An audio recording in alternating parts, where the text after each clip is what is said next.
Yes, Argyria nervosa, if you're an enthusiast of obscure hallucinogens, this is one to reckon with. Possibly, gram for gram, it is the most powerful plant hallucinogen on the planet. And yet, though there are 13 species of Argyria, all containing psychoactive compounds, spread from Kerala in India down through Micronesia, there's no history of human usage in that entire cultural area. So there are mysteries about who knows these things. You know, when you go to the Amazon, most people have a kind of noble savage prejudice, and they think that it has to be the naked people who are off-river, who are very wild and woolly, and then they make the good ayahuasca. Often this is not the case. Often it's the guy who lives on the edge of Iquitos or Pucallpa who tends his garden and is fairly conversant with the modern world. Some of you may know F. Bruce Lamb's book, Rio Tigre and Beyond. He describes a situation in there where a man who had in his youth been kidnapped by Indians and learned to make very good ayahuasca. Later, he encounters another tribe of Indians. He's on a rosewood collecting expedition to a remote part of the jungle, and he encounters these Indians, and they invite him to take ayahuasca with them. And it's just garbage as far as this guy can tell. So he says, I'll show you how they do it where I come from, and makes it for these people, and literally becomes a culture hero overnight, is hailed as the great reformer of their ritual, and just simply because he showed them how to get really, really smashed on it. And yeah, the DMT is in the desmanthus, and the pergamon contains the MAO inhibiting harmaline. It's in the seed of the desmanthus? No, it's in the root bark scrapings. And the harmaline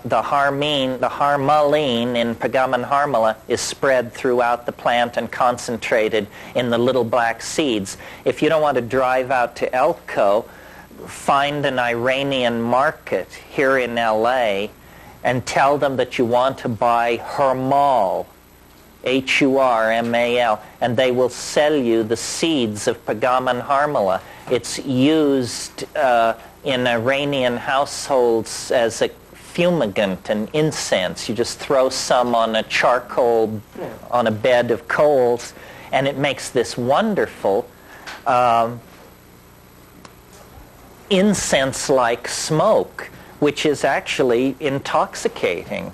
I mean, a wonderful thing to do if you want to do some exploratory chemistry is take half a dose of mushrooms, and then after a couple of hours smoke some pergamon harmala in a bong or a pipe, and the MAO inhibiting characteristic of the harmaline will immediately lift the curtain for about 15 minutes on a very spectacular series of very cool hallucinations. In other words, they're hallucinations where you can just sit and look thinking, my goodness, this is fascinating and compelling, rather than the other kind of hallucination where you're, you know. We call this mushroom plus pergamon harmala combination vegetable television, because it's approximately that engaging, but very, very non-threatening and reassuring for beginners. That's of mushrooms. After an hour and a half, smoke a quarter of a teaspoon of pergamon harmala seeds. Can the seeds be eaten instead? Oh yeah, they're very small and hard and black, and you'll want to get a Braun coffee grinder. A Braun coffee grinder is a great tool for the would-be psychoactivist. It will It will it will flour nutmeg, reduce nutmeg to flour. Nutmeg's fascinating. I used to take it when I was in high school. I used to take it at night, and I would stay up late and study. It would sort of wire me, and then I would sleep. But when I would wake up in the morning, I would be absolutely smashed. And I didn't even know what it really was. It was almost before I smoked cannabis. So I was dealing with these walks to school in the morning where all the colors were bright, a song on my lips, a skip in my step. I could hardly... and you can also reduce morning glory seeds to flour in one of those brawn grinders. So that's a very good kit. Yeah. The nutmeg, how did you ingest the nutmeg? Did you get it as a powder already? No, I ground it in a mortar and pestle fairly crudely at that phase. But what you do is you just cap it up. Flour it and cap it up. You know, it contains myristicin, which is psychoactive and which is a precursor for MDMA and is quite a nice thing. I mean, it's not going to shake the foundations of the planet, but it's very good. What? How many caps? A couple. Not a lot. Oh, that's what I should say. Do not, you know, people sometimes with plants, they get the attitude that you need to do a lot because it's spread thin. In most cases, that's true, but in the case of nutmeg, it isn't true. It's a cap, a 00 capsule. This doesn't count for the spice that you can buy from the shilling spice rack of nutmeg? No, it does. Same. And 2 caps. Yeah, well, the reason I preferred grinding the whole nutmeg was because it's obviously fresher if it's ground. And you can buy whole nutmeg at Safeway. Prisoners know this. If you'd done more hard time, you wouldn't be asking these questions. Well, let me say a little bit more about this. The Zoroastrian religion is generally considered to precede the Vedic religion of Soma. Soma is this mysterious Vedic intoxicant of great antiquity. The 9th mandala of the Rig Veda is this enormous hymn of praise to Soma, greater than Indra, it says. Unbroken throughout the history of the Zoroastrian religion is the sacrament of Haoma, H-A-O-M-A. Haoma and Soma appear to be historically related, and Haoma is Pergamon Harmala. If you're interested in reading about all this, there's a book called Haoma and Harmaline by David Flattery. It's Near East publication number 23, and it's available from the Near East Studies Department of UC Berkeley. Fascinating book. I mean, you learn, for instance, that in the classic phase of the Zoroastrian religion, the only method for gaining knowledge about the invisible world was the use of drugs. Any other method was scorned as completely preposterous. And since this is rather close to my own position, I'm pleased to find it in place. They talk in that book, they discuss how there is this concept in Zoroastrianism of what is called the Menang world. And the Menang world is only accessible through Haoma. It's only accessible through pharmacological means. That's the dogma. Yeah. Could you explain a little more about morning glory seeds? Morning glory seeds, yes. Now this is something that's accessible and that those of you who find yourselves bemoaning the lack of availability could overcome. The heavenly blue morning glory with the heart-shaped leaf, that's important because I see around here, I see blue morning glories with a leaf that looks like a grape leaf. That's not it, folks. That won't do it. It has to have a Valentine-shaped leaf and this brilliant blue or white and blue flower. Those are hybrids. The blue is the wild type. It's called heavenly blue. The white is called pearly gates, and the white and blue is called flying saucer. These guys must have been doing more than... Something was up. Now, listen carefully, and I'll avoid a lawsuit, and you'll avoid a tummy ache. The morning glory seeds which are sold in garden stores here are the morning glory that you want, the blue, heavenly blue morning glory. But seed companies have dipped these seeds in a poison specifically to keep you from getting high off these morning glory seeds. So what you have to do then is overcome this by stealth. Always our best weapon. Stealth means buy the morning glories and grow them and produce an uncontaminated crop of your own. Now, the morning glory seeds that you will produce by this means you have to take around 250 for a person of ordinary body weight. So if you are low or high, make the adjustment accordingly. The morning glory seeds can be floured in your brawn grinder and then mixed into applesauce or a milkshake or some thick medium, because actually it's pretty disgusting.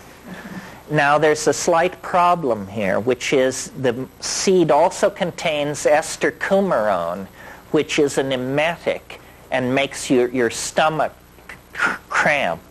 So that will leave after about an hour. So you can either pay your dues and sit there with a terrible tummy ache for this very critical hour, or there are strategies for getting that ester coumarone out of there with solvent washes. I don't want to give the details because too many people blow themselves to kingdom come. High molecular weight solvents like chloroform and petroleum ether tend to be slightly tricky for the non-chemist to work with. But if you are a chemist, go to the literature and you'll figure it out. A solvent which sometimes works, which is non-explosive relatively, is grain alcohol. But grain alcohol, the reason chemists don't use it is because it's not very efficient. You'll get like 60 to 70% of a sample, where if you go to chloroform or PET ether, you can push that up to 96, 97%.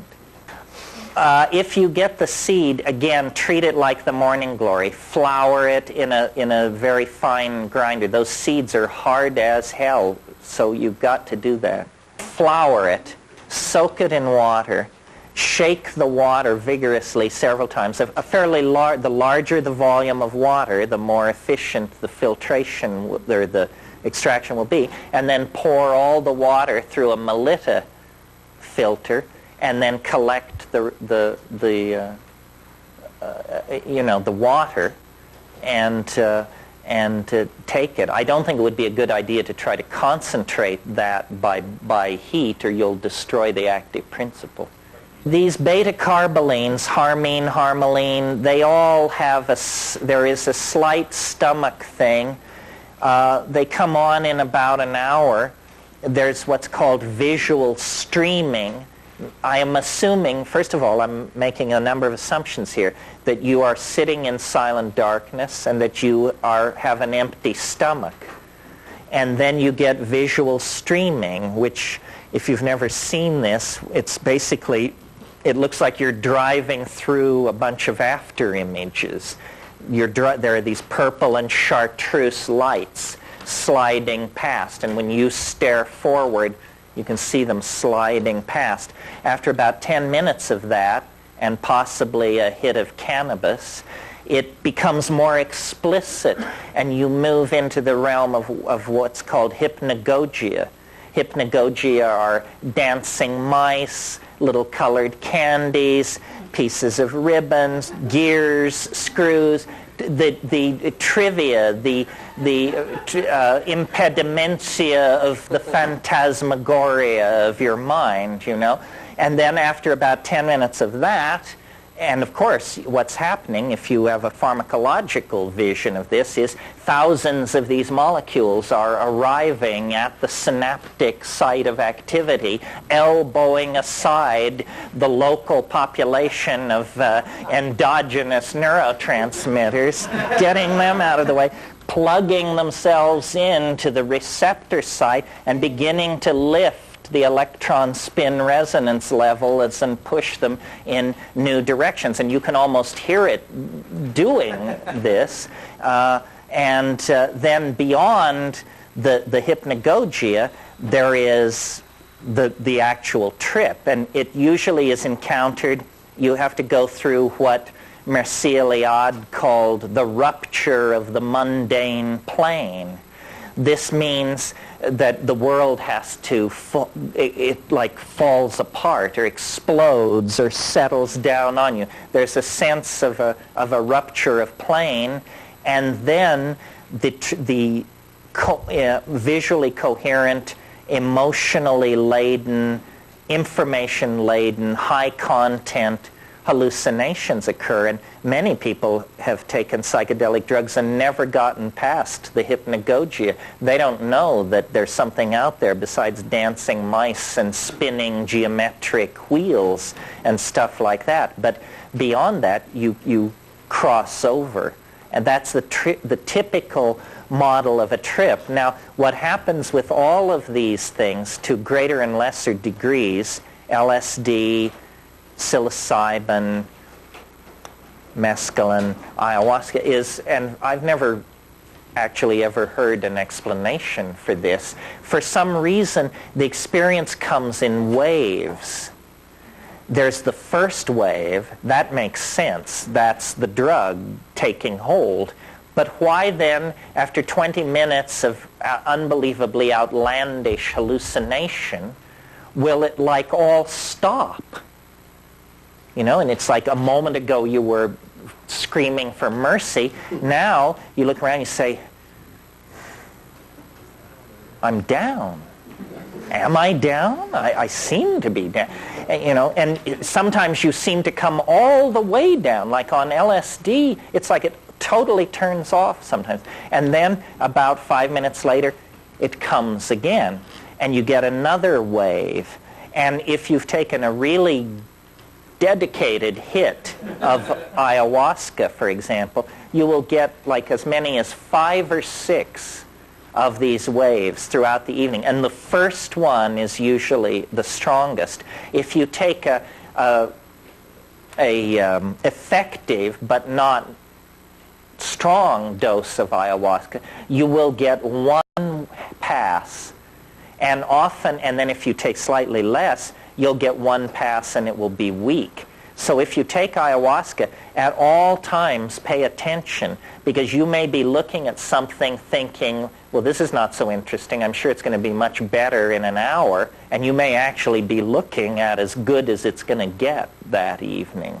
And psilocybin also comes in waves like this. LSD very dramatically. DMT not, because DMT is one enormous brief wave. I mean, DMT sort of brings all the issues together. And the way I think of these psychedelics experientially is as a series of concentric circles. Maybe like the outer circle is mescaline, and the next circle in is LSD, and the next circle in is psilocybin, and the next circle in is DMT. It's almost as though the psychedelic experience is whatever drug or whatever substance you take, it leads you deeper and deeper in the same direction. And of course, with DMT, you not only hear the aliens, you see the aliens. You not only see the aliens, you become an alien. It seems to be the most radical of all of these things in terms of the experience. It's also the most natural of all of these things. It also is the safest. It stands the ordinary standards of courage and risk on their head, because here it is. It's the most terrifying, the most spectacular, and the safest. None of us, including myself, have fully come to grips with this paradox. We would rather do less safe, less scary drugs, I think. DMT is pretty impressive in most situations. So Yeah. are you against meditation when you think it doesn't work as well as hallucination? Well, no, I think they're completely different realms of human activity. I can't, I mean, meditation, you don't hallucinate. You don't, they say you do, but they aren't very convincing. And plus, the monks then rush over and explain that you're doing it wrong. So, you know, what's the deal? I think if by meditation you mean lying down and closing your eyes, or sitting up and closing your eyes a lot, I do that a lot. And I like it, but I would never confuse it with the psychedelic enterprise. You don't think you get through the same revelatory position? Pardon me? You don't think it can get you to the same revelatory position? It's only my opinion, but I really don't. I think that it's that all of these spiritual techniques are not substitutions for the psychedelic experience, but trade-offs. You know, I mean, organized religion is as concerned with controlling social groups as organized politics is. And the visionary or ecstatic experience is unsettling to the religious mentality. You know, even among fundamentalist Christians, if you're not one, they all seem more or less alike. But if you move into that world, you discover that they are very strongly polarized in two directions. Those who are scripturalists and those who are experientialists. The glossolalias, the speaking in tongues, the holy rollers, that sort of thing. And the scripturalists are very uncomfortable around the experientialists, because to them it looks like demonic possession, and they get really agitated about that.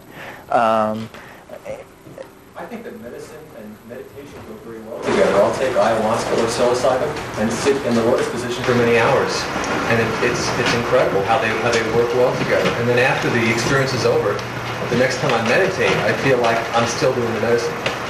Yeah, well, I think that all of these techniques, like mantra, yantra, tantra, whatever, they work incredibly well in the presence of psychedelics, leading me to suppose that what these are tools that were developed in the Paleolithic world of psychedelic magic, and all we have now are these tools, but we don't have the original engine that drove them. Yes, I am very bored by spiritual practice unless I've taken a psychedelic, and then, you know, mantric chanting is beyond the power of mind to encompass or describe. Sex isn't bad either. And, you know, it seems to be a general functional enhancer is what it is. Yeah. What about drums? Acoustical driving is also a tried and true tradition. But see, it's not about the exclusivity of method, but the combination of method. I mean, what you want to do is beat your drum while sitting in Yab Yum, while stoned on X, while at the holy mountain, while the astrological configuration is correct, and then, you know, line it all up and then push it through. That's the way to do it, I think. Yeah. Would you talk about creativity, like using hallucinogens as a way to get more out of one's creative? Well, it goes back to this function of boundary dissolution. Creativity, if you analyze what do we mean when we say that, it basically means being able to transcend the ordinary. you see it in a way nobody else ever saw it, whatever it is, and so that's creativity. Psychedelics, by dissolving the boundaries of cultural expectation, let you see things in new ways. I was in a situation recently where it was evening, and silhouetted against the sky were flame cypress trees, but they were all black.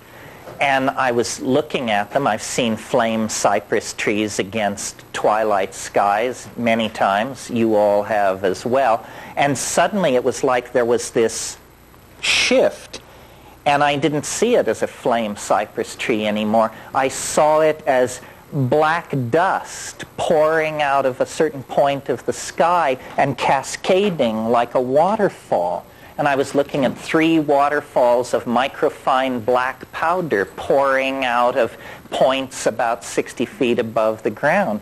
Well, I didn't even mention it to the person I was with, but I just noticed this psychedelic perception. The other night, this was really interesting to me. The other night, just as I was falling asleep, a phrase came into my mind that I liked, but I didn't understand it. In fact, I didn't think it meant anything. I just thought it was an interesting phrase. And I thought about it for about a minute, and then it did this same thing that the flame cypress tree did. It went ploink, and this other dimension sprouted out of it, and I understood it, and I thought, this is a very interesting idea, and I've never thought it before. The thought was, if time were space, then history is a cobweb. That was all it was. But I don't take these leaps very often. So I was delighted because I knew a moment would come when I could lay it on a group of people like I've just done. So it's a catalyst for cognitive activity. That's what the mushroom is. Dance, drama, song, painting, body expression, creativity, and simply the passive act of understanding.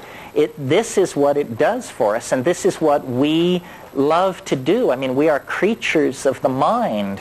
You know, they talk about virtual reality as some future technology that's going to change everything. We've been living in a virtual reality for the past 6,000 years.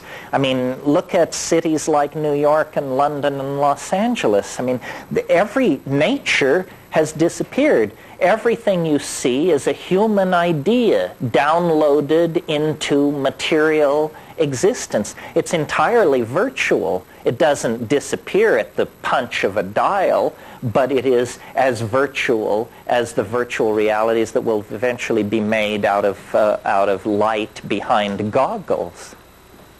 Culture, the whole thing is that culture and language tend to become traps, and yet they can be the platforms for enormous freedom if you understand what it's all about.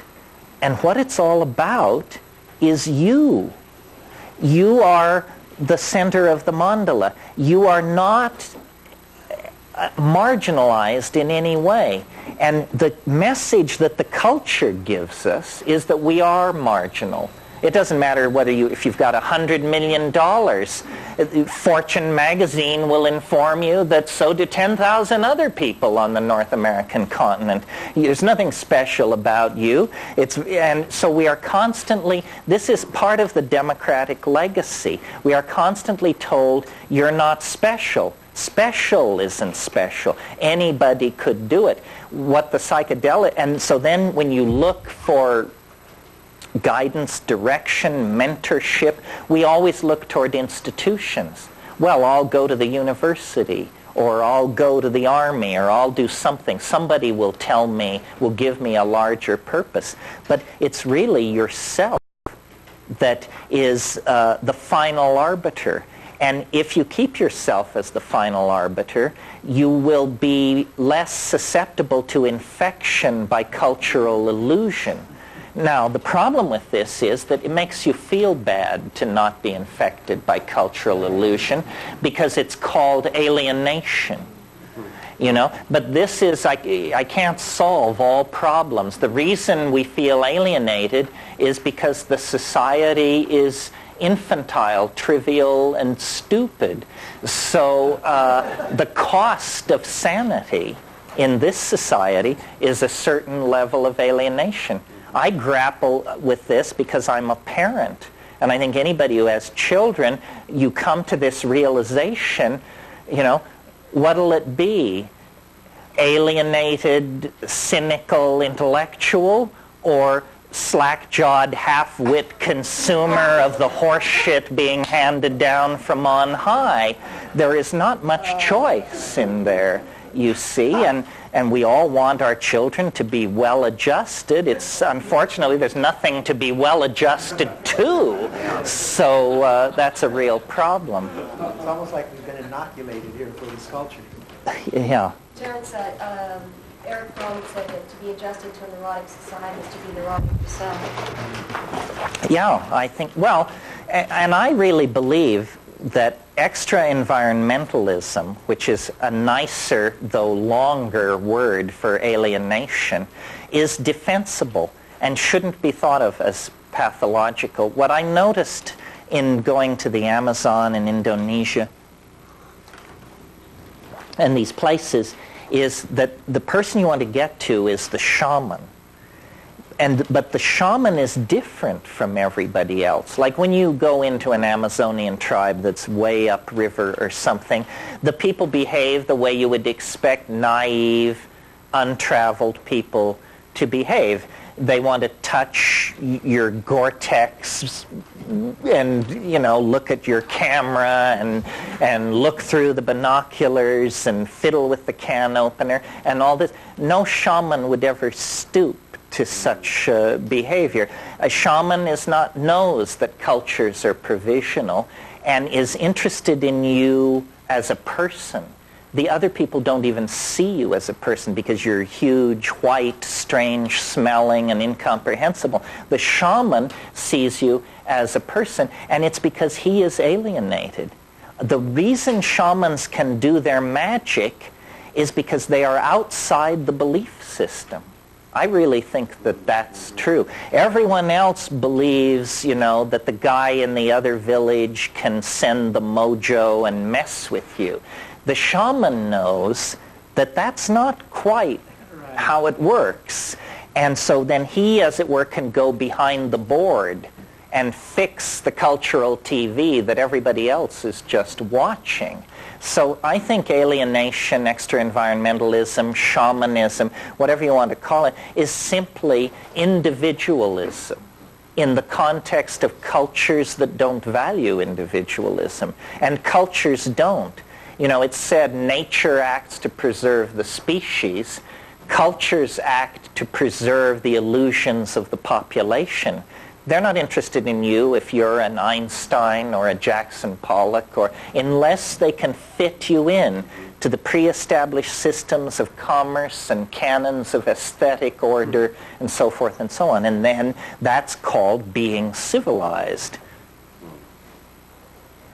Okay. Anything else? Yeah. You mentioned something about this craze about licking frogs. I don't think I did, but if you say I did, I did. Could you? Oh, could I? Well, yes, let me explain. The question is, what's with licking frogs? I'm not sure I got it right, but, well, you know, you kiss a lot of frogs before you find a prince, and you probably lick a lot more.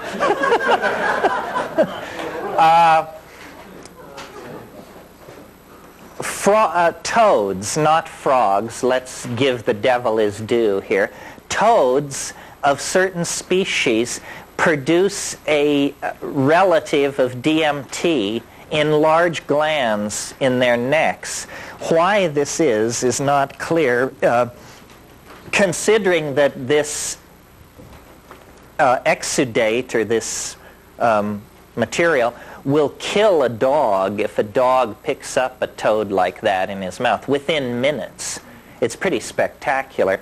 It's reasonable to suppose that then this is just a defense that has been evolved. Some of you may have seen the dinosaur in Jurassic Park that spits poison in your face. We're talking something like that. The toad creates this 5-methoxy-DMT in this gland, and when the glands are squeezed, it comes out on the surface of the toad's skin. It's a near relative of DMT. Speaking from my personal battery of many prejudices, I would say I don't care for it. It complicates my job enormously, because people do this stuff and they think A, that it is DMT, or B, if they're slightly better informed, that it's just like DMT. It is in fact chemically called 5-methoxy-DMT. However, it is nothing like DMT. It's as much like DMT as radio is like television. And that's where the difference lies. The 5-MeO does not trigger the most spectacular effect associated with DMT, which is these three-dimensional crawling hallucinations that come out of the woodwork and reveal the true nature of reality to you. When you take 5-MeO DMT, you have all of the physical presentation of DMT. There's a sense of a kind of light anesthesia through the limbs. There's a sense of falling forward into a void. There's a sense of losing body boundary. Now, at that point in DMT, those symptoms would give way to the trip. At that point in 5-MeO DMT, those symptoms give way to the beginning of the come down. And people who have never taken DMT sometimes rave about 5-MeO and say, this was the most astonishing thing I've ever happened to me. People who are familiar with DMT can yawn their way all the way through it, because you're braced for the DMT thing. I mean, you think, oh my God, it feels just like it. Here it comes. It's going to be upon me. 5, 4, 3, 2, 1. Plus 1, plus 2, plus 3, plus 4, plus 5. It's not coming in. It doesn't come in. And so, and then 5-MeO is fatal in sheep as well as dogs, spectacularly fatal in sheep. And so I guess if you're a sheep, it's counterindicated. Doesn't seem to be harmful in human beings, but with so little data available, I think maybe we should, there are old psychedelicists and bold psychedelicists, but there are no old, bold psychedelicists. There might be a few. Of course, getting them to speak ordinary English is a real challenge. Don't point at me. I'm a child, a mere stripling. Okay. Well, anybody else? We can do this till doomsday. I may never get to my agenda. Not to discourage you. Well, yeah? Contact with the government and the rest. Have I had any contact with the government? Not exact. Well, up until a week ago, the answer to this question was yes. I mean, no. When I got home from Esselen the last time, there was a really funny letter, which I haven't quite figured out how to respond to. Dear Mr. McKenna, I'm an officer of the California State Police, fascinated with DMT, and recently read the interview with you in the San Francisco Chronicle. I wonder if you would be willing to meet with me and have coffee so we can discuss this at your earliest possible convenience. So, What I did was fairly chicken shit, actually. I found a copy of Food of the Gods, and I sent it off, and I said, this is my latest book, or this is a book of mine. It deals in part with DMT. Give it a quick read, and if you're still interested in a get-together, call me. So once you establish that you're an intellectual, they just... harmless, a nut of some sort. Yeah, now I'm a rapper. Now I'm making Leary's mistake, the 25-year-old, the 15 to 25-year-old crowd. But I've got news for you. Next year, Invisible Landscape is coming out. It was the book my brother and I originally wrote. And when that book comes out, all my books will be in the public domain, or, available. Sound Photosynthesis has at least 70 of my tapes. Dolphin Tapes has 40 more. Then there's a scattering of other people with a few. I am not going to do this till hell freezes over. I have a whole other plan for myself. And I think also, once you crusade for 10 years, if you haven't captured Jerusalem, you better go back to farming in Provence. And that's more or less metaphorically what I intend to do. Pardon me? No, I'll tell you some of my plans briefly, because it doesn't relate to this. 220 species of trilobite occur in the shales of southern Bohemia. I plan to go to Prague and organize the peasants of Bohemia to collect these various species of trilobites, ship them into a central warehouse in Prague while we will identify, photograph them, and issue a very high-end catalog for collectors of rare fossils. And I will become the trilobite maven of Prague 6 and disappear from this domain, because I think I've said all I have to say. I mean, not today, thank God, but in the course of doing all this, yeah. I've heard you mention that you see Prague as becoming a real central point for thinkers and poets and radical ideas to kind of coalesce and be the fulcrum to kind of bring this country into a new flowering, if that's a right thing. Well, I think that the greatest period of American creativity in literature and in other areas too, arguably, was in the 20th century, was the 20s. And that's because an expatriate community conducted a critique of American society from a foreign vantage point, in that case, Paris. And I think that in spite of the Clinton hiatus, that the politics of light have not yet come to settle on the land of Jefferson, and that we should be prepared on a moment's notice, basically, to decamp to Prague and conduct all this from there. Also, Prague was the capital of European civilization before the 30 Years' War, before the rise of modern science. It's an Italianate city, untouched by either world war. It's a beautiful place. I don't like the part of what I do that is a cult of personality. I don't like it that a white guy sits at the front of the room and pontificates. And I don't know if you've figured out this shuffle, but I have, and I know that I don't know anything more than you know, really. And that it's just a funny circumstance of fate that you sit and listen and I speak, because there are no experts. And there is only, the integrity of doing and having done.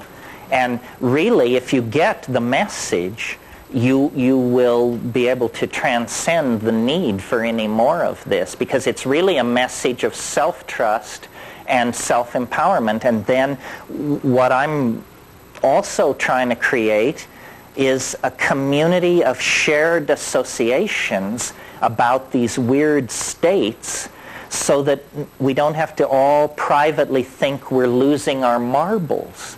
You know, let those who talk to the elves find each other and band together. I am not I am basically a scientist without portfolio, because no academic institution would ever trust me with a portfolio. But I move in the domain of the gurus, the channelers, the pontificators, and those with secret revealed knowledge from Atlantis and Lemuria.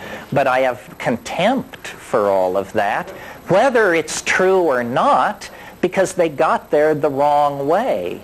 You know, you have to come through the rules of evidence and reason. Reason is not science. Don't confuse them. I'm very much a critic of science and the scientific method, but I don't think reason can be tossed out with that bathwater.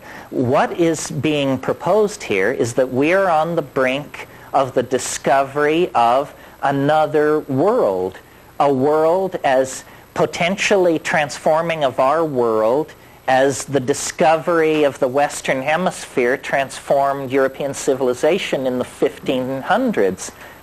But the world that we're about to discover is inside the mind. It's mental real estate.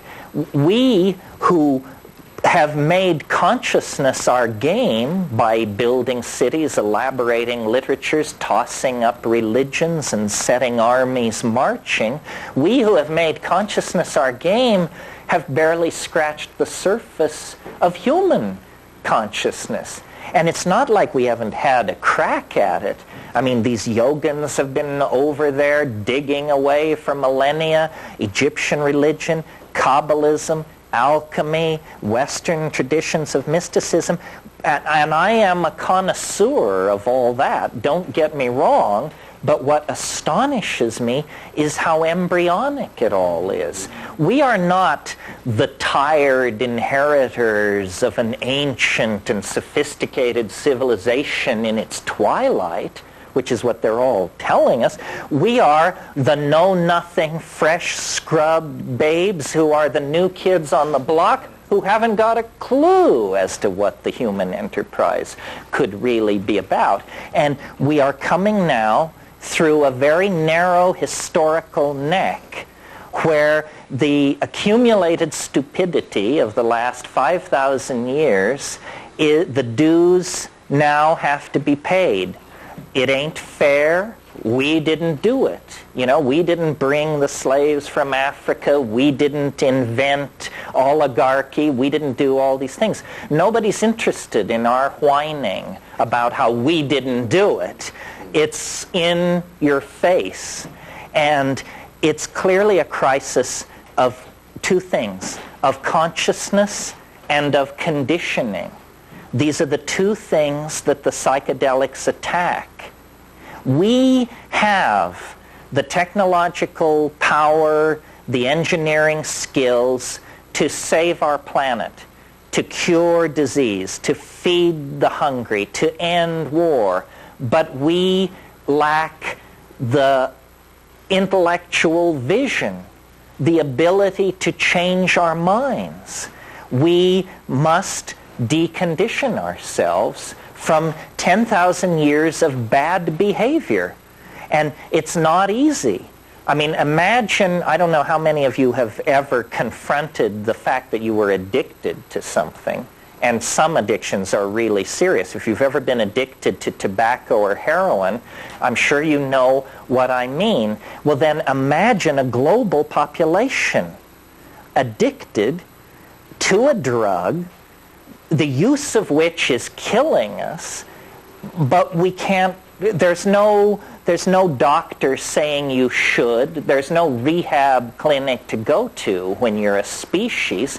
We are on an absolutely destructive bender that will end with the death of the earth, the impoverishment of its animal and plant population, and the collapse of our civilization into scarcity unless we can somehow restructure our psychology and get hold of ourselves. And psychedelics are the only thing I've ever seen work on an individual level to do that.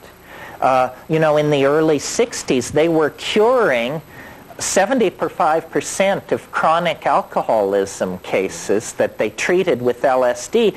They were curing with one dose of LSD, one 500 microgram dose. Well, now obviously, LSD is not a magic bullet for alcoholism. That's a preposterous idea. It's simply that you take LSD, and if you're a chronic alcoholic, you review your life and you notice that you're killing yourself. And then you say, my God, I am killing myself. If I don't stop what I'm doing, I will be dead.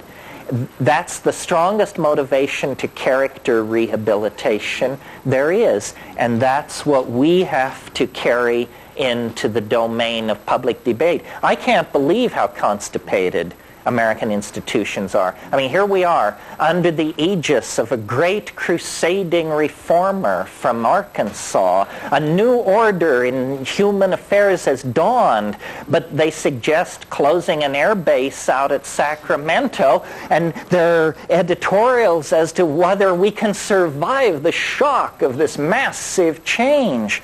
Well, I've got news for you. You better do your change-related calisthenics if that was heavy lifting, because what you've got coming at you is something very, very different. We are now in a position to actually make something of ourselves, extend the design process to human destiny, and produce something that will redeem 10,000 years of pogroms and migrations and attempted genocides and pointless wars and stupid religions that make people hate themselves and all the rest of it. If we're going to redeem that legacy, then we have to do something quite spectacular. Now, I want to totally contradict myself. This is not only everybody's prerogative, but it's your obligation. If you don't contradict yourself, your position isn't complex enough. I will talk a little bit about what I've learned from psychedelics. I feel self-conscious doing it, but on the other hand, wouldn't it be stupid for me to talk about what you've learned from psychedelics? That would add presumption to the sins already arrayed here. There are different models about what the psychedelic experience is. Here's a couple. Building on Western psychotherapy as elaborated by Freud and Jung, one view of what psychedelics are is it's the part of your mind that you'd rather not do business with. It's the memories of childhood neglect or abuse. It's repressed kinky fantasies. It's, in other words, the Freudian idea of the unconscious, that somehow these are drugs which dissolve the boundary between conscious and unconscious mind, and then you can do accelerated psychotherapy because resistances have been pharmacologically overcome. That's one model. It's good as far as it goes. It just doesn't go far enough. Then there's another model, which I would call the traditional or shamanic model.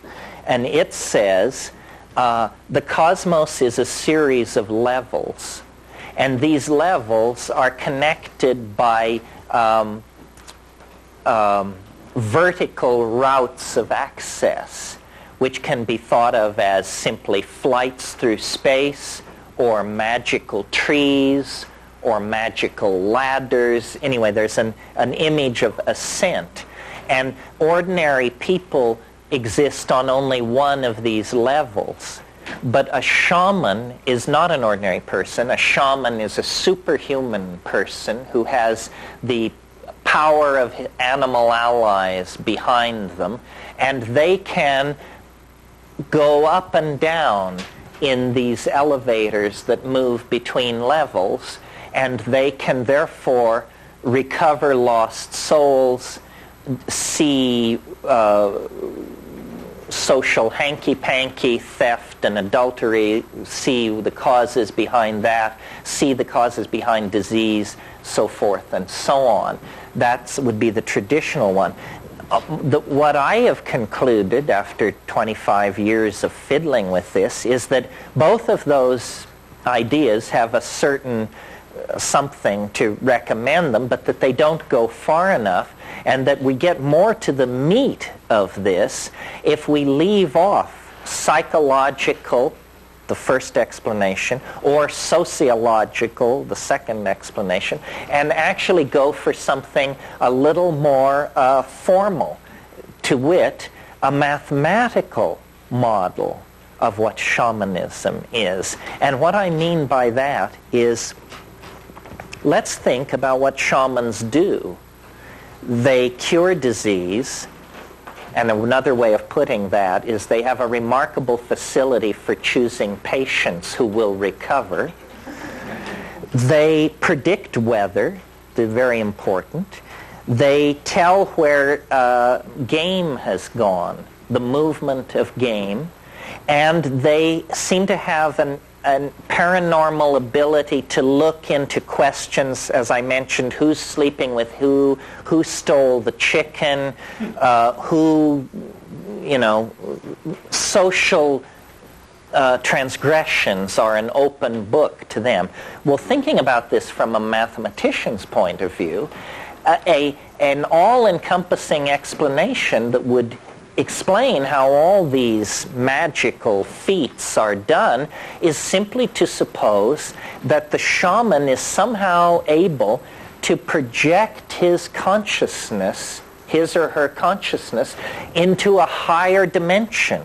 Not metaphorically, as in Sylvester Stallone has many dimensions, not metaphorically, but literally, as in 1 dimension, 2 dimensions, 3 dimensions, and 4. Because if you could move into the 4th dimension, the dimension orthogonal to Newtonian space-time, seeing what the weather is going to be next week is as easy as seeing what the weather is now. Seeing where the game went is as easy as seeing where the game are. Knowing who stole the chicken is simply defined by looking to see who stole the chicken. And I have noticed that all of biology, not simply shamanism within the context of human society, but all of biology is, in a sense, a conquest of dimensionality. That as we ascend the phylogeny of organic life, what animals are a strategy for conquering space-time. And complex animals do it better than simpler animals. And we do it better than any complex animal. And we 20th century people do it better than any people in any previous century, because we can bind data in so many ways that they couldn't, electronically, on film, on tape, so forth and so on. So the progress of organic life is deeper and deeper into dimensional conquest. Well, from that point of view, then, the shaman begin to look like the advance guard of a new kind of human being. A human being that is as advanced over where we are as we are advanced over people 1,000,000 years ago, because we have very elaborate strategies for coding the past. It's a dimensional conquest. So that's part of what I've learned about psychedelics, and I could have left it there, but I never do.